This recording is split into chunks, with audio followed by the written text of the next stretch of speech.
नमस्कार मेरे प्यारे मित्रों, मैं पंडित राजगुरु शर्मा। आज का हमारा टॉपिक है कि जिस घर में ऐसे पुरुष रहते हो उस घर की स्त्रियां, चाहे माँ हो या फिर बहन हो या पत्नी हो या बेटी हो, उस घर की औरत कभी सुखी नहीं रहती हैं।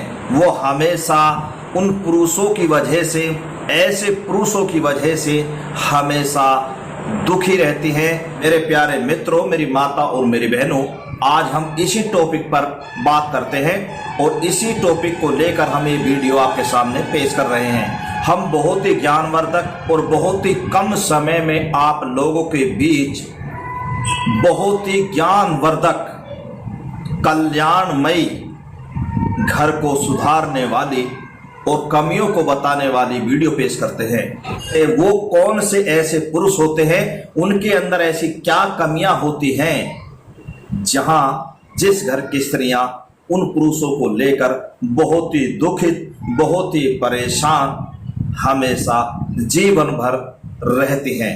नंबर पहला, उन पुरुषों के अंदर वो अवगुण मिलता है कि वो ना तो अपने बाप की इज्जत करते हैं, ना वो अपने भाई की इज्जत करते हैं, ना वो अपने बेटे की इज्जत करते हैं। जिस घर में छोटे बड़े का सम्मान न किया जाता हो, वहां की स्त्रियां कहां से सुखी रहेंगी।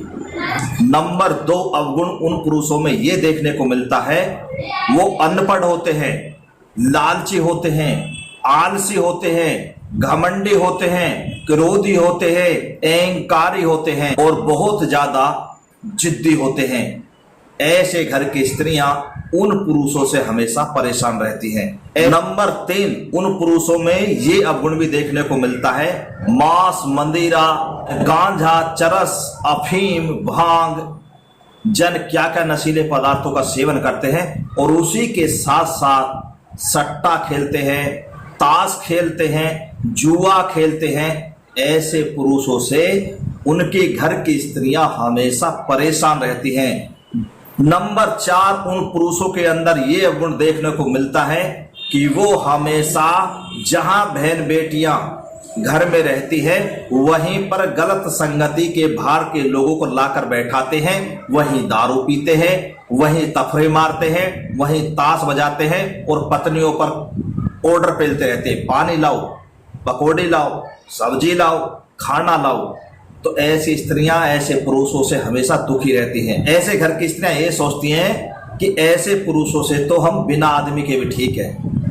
वो अपने नसीब को कोसती हैं, वो भगवान को दोष देती हैं, जन क्या क्या विचार उनके मन में आते हैं, बहुत दुखी रहती हैं।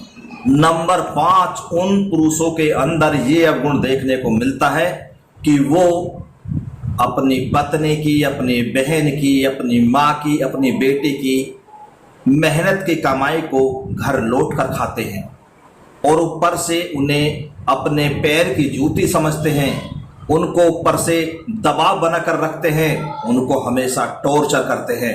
तो ऐसे पुरुषों से उनकी घर की स्त्रियां हमेशा परेशान रहती हैं। नंबर 6, उन पुरुषों में ये भी अवगुण देखने को मिलता है, रोगी बने रहते हैं कि फलाना हो गया, ढिकाना हो गया, काम पे जाते हैं उल्टे आ जाते हैं, या भोग विलासी होते हैं बहुत ज्यादा, या फिर अय्यासी करने वाले पुरुष होते हैं। तो ऐसे पुरुषों से भी उनकी स्त्रियां बहुत दुखित रहती हैं। नंबर 7, उन पुरुषों के अंदर एक और भी बहुत भयानक अवगुण देखने को मिलता है, जो लोग बुरे संगति के होते हैं उनके बुरे ही संगति के दोस्त होते हैं। जिस थाली में खाते हैं उसी में वो छेद करने की कोशिश करते हैं।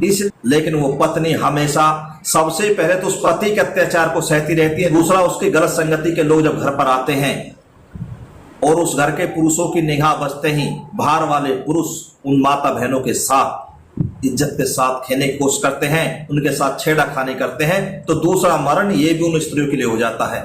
तो आप ही बताइए, ऐसे घर की स्त्रियां सुखी रहेंगी या दुखी रहेंगी? ना तो वो मरने में रहती है और ना ही वो जीने में रहती है।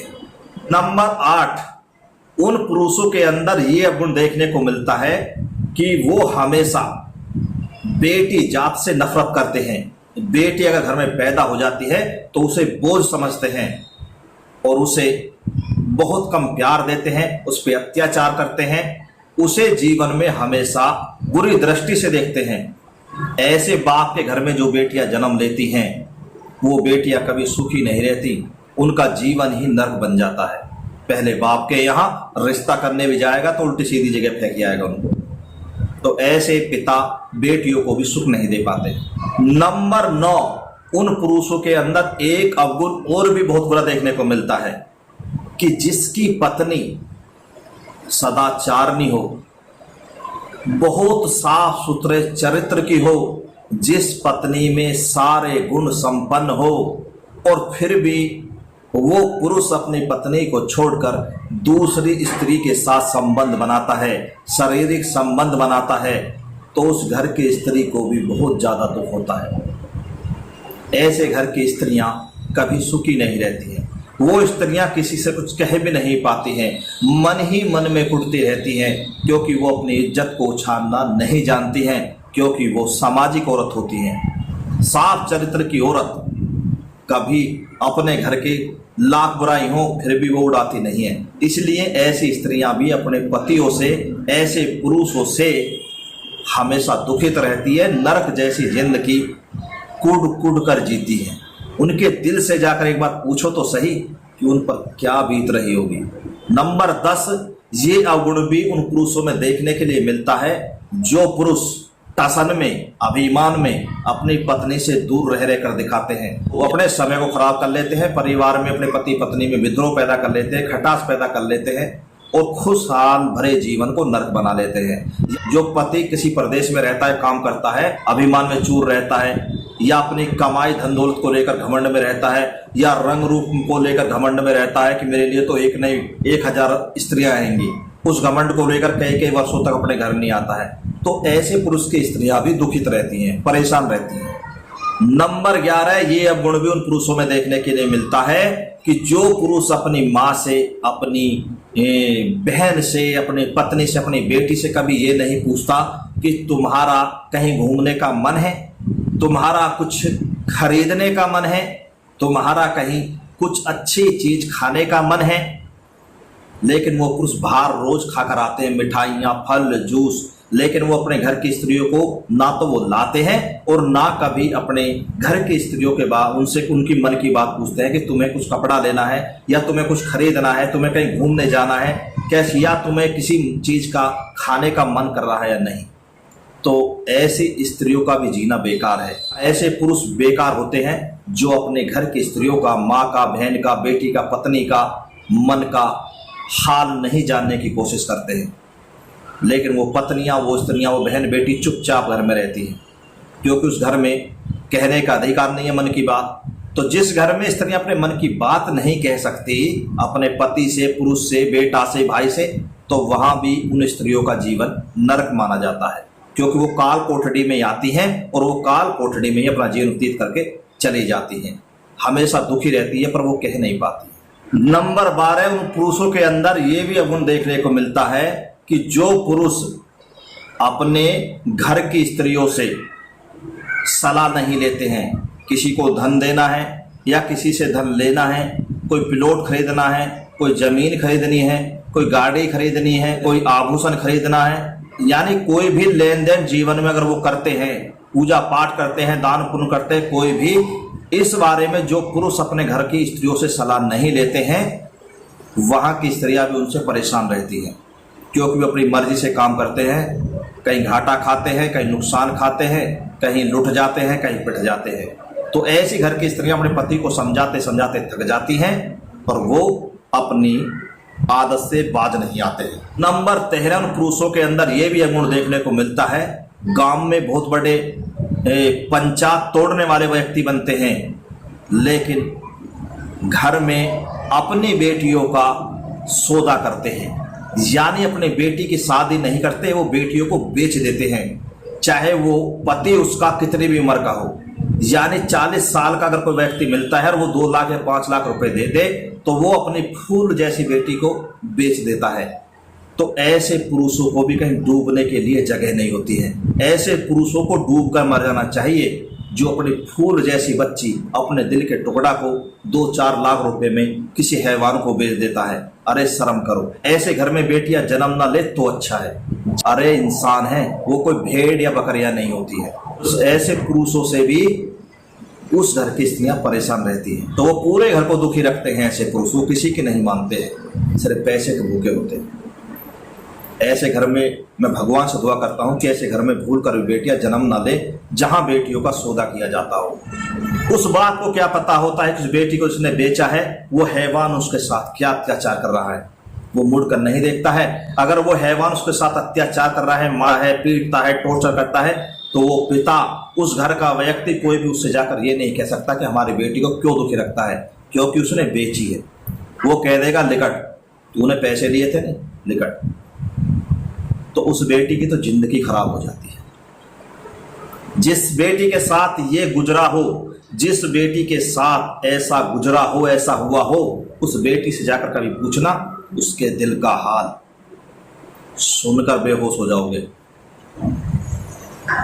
क्योंकि मेरे पास ऐसे बहुत सारे कॉल आते हैं, तभी मैंने दुखित होकर उनकी भावनाओं को जानकर, उन बहन बेटियों की भावनाओं को जानकर मैंने ये वीडियो बनाई है कि ऐसी स्त्रियां ऐसे हैवान पुरुषों के घर में दुखी रहती हैं। नंबर 14, अवगुण उन पुरुषों के अंदर यह मिलता है कि जो पिता अपने बेटे की जबरदस्ती शादी कहीं अपनी मर्जी से आज के जमाने में कर देता है, क्योंकि आज का जमाना अलग है, पहले जमाना और था, जहां बाप अपने बेटे को ब्याह देता था वहां कोई भी उंगली नहीं उठाता था। लेकिन आज का जमाना, आज कलयुग है, उस कलयुग में घोर पाप हो रहा है। तो जो पिता अपने बेटे की शादी जबरदस्ती कहीं और कर देता है, ना चाहते हुए, अपने लालच में या कैसे भी, तो वो बेटा उस पत्नी को कभी सुखी नहीं रख सकता, क्योंकि जबरदस्ती टांड पर बैठा कर मक्का कोई नहीं रखाता है, ये आप अच्छी तरह जानते हैं। यानी जो मन से किया जाता है वही होता है, जो मन से नहीं किया जाता है उसे कोई स्वीकार नहीं करता है। या कोई बेटा किसी और लड़की से पहले प्यार करता है और माता पिता को पता होते हुए उससे शादी ना कराएं और वहां से मना करके अपने बेटे की जबरदस्ती शादी कहीं और कर देता है, तो वहां भी जो शादी करके स्त्री आई है, जिसकी बेटी उस घर में आई है, वो बेटी उस घर में सुखी नहीं रहती है, क्योंकि वो लड़की जो प्यार करती है वो पीछा करेगी, और जो लड़का है उसका मन पिछली वाली लड़की में पड़ा रहेगा, और इधर उससे दूर जाने के चक्कर में, उस लड़की से छुटकारा पाने के चक्कर में उसे टॉर्चर करेगा, दुखी करेगा, परेशान करेगा, कोई ना कोई बहाना ढूंढेगा, या फिर यंत्र तंत्र मंत्र या उच्चाटन का रास्ता ढूंढेगा, यानी छुटकारा पाने का कोई ना कोई रास्ता जरूर ढूंढता है। तो ऐसे घर में भी जो बेटी ब्याह जाती है वहां दुखी रहती है। नंबर 15, उन पुरुषों के अंदर ये अवगुण भी देखने को मिलता है कि जो पुरुष कानों के कच्चे होते हैं, किसी की बातों में आ जाते हैं बहुत जल्दी, तो वो पुरुष भी अपनी घर की स्त्रियों को परेशान करते हैं। जैसे किसी ने कह दिया, अरे तेरी पत्नी तो वहां बाहर खड़ी थी, उससे बतला रही थी, अरे तेरी पत्नी तो बाजार में गई थी, तेरी माँ वहां थी, तेरी बहन वहां थी। वो 100 काम से सच्चे मन से गई हो, लेकिन जो कानों को कच्चा है वो दूसरे की बातों को सुनकर आते घर में ड्रामा कर देगा, मारना पीटना, आतंक स्वरूप फैला देगा। जहां के पुरुष कच्चे कानों के होते हैं, संकी होते हैं, वहां उस घर में कभी खुशियां नहीं रहती, वहां तो दुखियां ही रहती है बेचारे। नंबर 16, अवगुण उन पुरुषों में देखने के लिए मिलता है कि वो पुरुष कुछ ऐसे होते हैं जो अपनी पत्नियों को दासी बनाकर रखते हैं, यानी पत्नी को कोई भी अधिकार नहीं देते हैं, उनसे कभी भी कोई भी मन की बात नहीं की जाती है, उनसे कुछ नहीं पूछा जाता है। वो पुरुष ऐसे होते हैं, ब्याह कर लाए और घर में लाकर छोड़ दिया, बस यहाँ काम करती रहो, भैंसों का, जंगल का, घर का, इससे अलावा उन्हें कोई भी अधिकार नहीं दिया जाता। और इतना नहीं, बहुत से पुरुष ऐसे भी बेवकूफ होते हैं जो चिड़चिड़ाकर अपनी पत्नी को अपने मायके में भी नहीं जाने देते हैं, चाहे वो भैया दूज का त्योहार हो या फिर रक्षाबंधन का, अपने ससुराल से बिगाड़ लेते हैं और अपनी पत्नी का आना जाना बंद कर देते हैं, फोन वोन बात करना सब बंद कर देते हैं। तो बताइए ऐसे घर की स्त्रियां सुखी रहेंगी या दुखी रहेंगी? तो ऐसे बेवकूफ पुरुषों से उस घर की स्त्रियां हमेशा दुखित रहती हैं और परेशान रहती हैं। नंबर 17, अवगुण उन पुरुषों में देखने के लिए मिलता है, कोई ना कोई बहाना ढूंढते हैं, यानी वो सोचते हैं कि पत्नी को घुड़की देनी जरूरी है, चाहे सुबह को या शाम को, तो उसमें वो अपनी वैल्यू समझते हैं। या उससे पुरुष ऐसे होते हैं, कोई यार आया, रिश्तेदार आया, घर का पड़ोसी आया, कोई बात, तो उसके सामने अपनी पत्नी की बेइज्जती करते हैं, उसका अपमान करते हैं। या कोई पत्नी किसी कारण से बाहर किसी स्त्रियों में जाकर बैठ जाती है तो बहुत सा पति बेवकूफ ऐसा होता है, उस घर का पुरुष, वो वहीं उसे पीटने लग जाता है, उसे 100 गालियां देकर लज्जित करता है, अपमानित करता है और उसे बेइज्जती करके तब अपने घर लाता है। तो ऐसे पुरुषों से भी ऐसी घर की स्त्रियां परेशान रहती है। तो मेरे प्यारे मित्रों, मेरे भाई, मेरे बंधुओं, घर जो चलता है वो 2 पहियों पर चलता है, एक पहिए पर कभी गाड़ी नहीं चलती है। इसलिए पति और पत्नी जीवन के 2 पहिए होते हैं, 2 पहलू होते हैं, जिन पर पति और पत्नी का जीवन टिका रहता है, जिन पर आने वाला भविष्य टिका रहता है, जिनसे आने वाले नस्लों का, आने वाले बच्चों का भविष्य टिका रहता है, जिनसे कुल की मर्यादा टिकी रहती है, जिनसे समाज जुड़ा रहता है। ये पति और पत्नी होते हैं, इनसे ही घर होता है। सबसे नंबर 1, बाहर तो पुरुष देखता है और घर घरवाली देखती है। हमेशा घर घरवाली से होता है, स्त्री से होता है। और जीवन में कभी भी पुरुष को बड़ा नहीं समझना चाहिए और स्त्री को छोटा नहीं समझना चाहिए। स्त्री और पुरुष दोनों बराबर हैं, हर जगह दोनों का बराबर का अधिकार है, चाहे जीने में हो, चाहे मरने में हो, खुशी हो, रंज हो, सभी में बराबर का अधिकार होता है, ये नहीं मिल सकती। तो दोस्तों, जहां नारी का सम्मान है वहीं देवी और भगवान है, वहीं जहान है, वहीं सम्मान है, वही इंसान महान है और वही जीवन में सम्मान प्राप्त करता है, वही ऊंचा नाम कमाता है। मेरे प्यारे मित्रों, यदि आप अपनी पत्नी के साथ ऐसा कर रहे हैं या जिस घर के पुरुष ऐसा अत्याचार अपनी पत्नी पर, अपनी बेटी पर, अपनी बहन पर, अपनी मां पर करते हैं, तो हाथ जोड़कर निवेदन है, यदि जीवन में कल्याण चाहते हैं, अपने घर को मंदिर बनाना चाहते हैं, स्वर्ग जैसा अपना घर देखना चाहते हैं, तो सबसे पहले नारी जाति का सम्मान करना सीखो, क्योंकि नारी जाति का सम्मान करना सबसे बड़ा गुण माना जाता है। यहीं से ही सफलता की नई नींव रखी जाती है। तो मेरे प्यारे मित्रों, मेरे साथियों, मैं आशा करता हूं कि मेरी इस ऑडियो वीडियो से आपको जरूर ज्ञान मिला होगा और मैं आशा करता हूं कि मेरी ये बात आपके दिमाग में बैठे, आप नारी जाति का सम्मान करें। सभी को बराबर का जीने का अधिकार है। किसी भी स्त्री को पैर की जूती ना समझे, उसे कम ना समझे और उसे बराबर का अधिकार दें। कंधे से कंधा मिलाकर जीने का वादा करें।